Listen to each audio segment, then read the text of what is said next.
Alam mo ba na may isang PBA superstar na kayang magpakitang gilas sa court, pero mas kahanga-hanga pa ang laban niya sa totoong buhay? Hindi siya lumaki sa yaman. Wala siyang instant na swerte. Pero ngayon, isa na siya sa pinakarespeto at pinakamatagumpay na manlalaro sa bansa. Ito ang kwento ni Scottie Thompson, at kung paano niya binago ang simpleng buhay, tungo sa tunay na tagumpay. Kung iniisip mo na ang pagiging mayaman ay tungkol lang sa pera, baka magbago ang pananaw mo pagkatapos ng video na ito. Dahil sa kwento ni Scottie, makikita mo na ang tunay na yaman ay pinaghihirapan at pinaninindigan. Si Scottie Thompson ay ipinanganak noong July 2, 1993 sa Padada, Davao del Sur. Isang simpleng probinsyano, walang marangyang buhay, walang spotlight. Pero meron siyang isang bagay na hindi kayang bilhin ng pera, determinasyon. Habang ang iba ay naglalaro lang para magsaya, si Scottie, naglalaro para mangarap.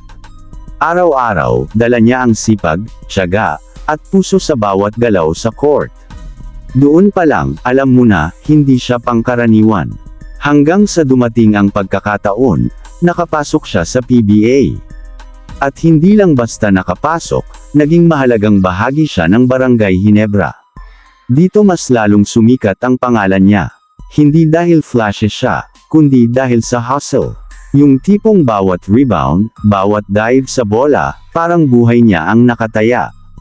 At noong 2025, kinilala siya bilang isa sa 50 greatest players in PBA history. Isipin mo yun, mula probinsya, ngayon nasa listahan ng mga alamat. At akala mo doon na nagtatapos.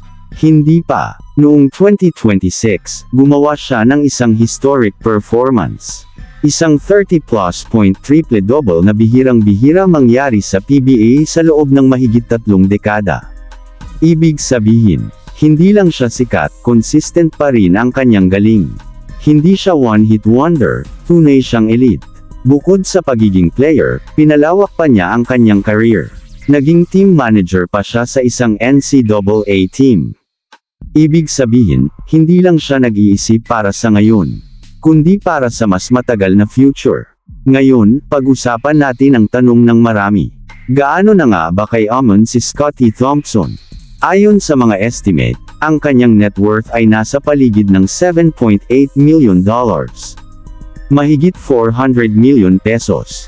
Saan galing? Hindi lang sa PBA salary. May endorsements, sponsorships, social media, at iba pang negosyo. Ito yung klase ng yaman na hindi minana, kundi pinaghirapan. Pero may isang usap-usapan. Mas mayaman daw ang pamilya ng asawa niyang si Jinky Serrano.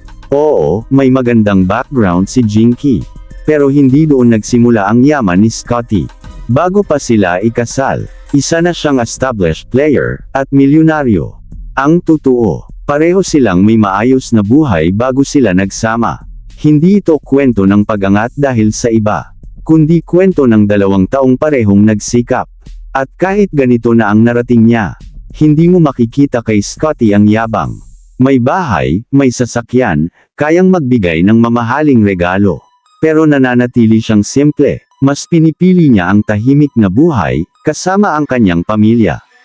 Dahil para sa kanya, hindi lang pera ang sukatan ng tagumpay.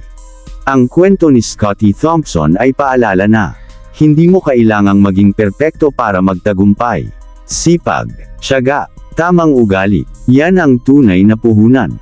At ang tunay na buhay mayaman, hindi lang nasa bank account, kundi nasa respeto, pamilya, at magandang pangalan.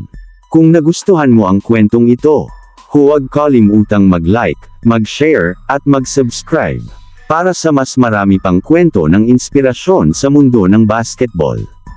Ito ang Raise Hoops Universe, kung saan ang laro, hindi lang sa court, kundi sa buhay.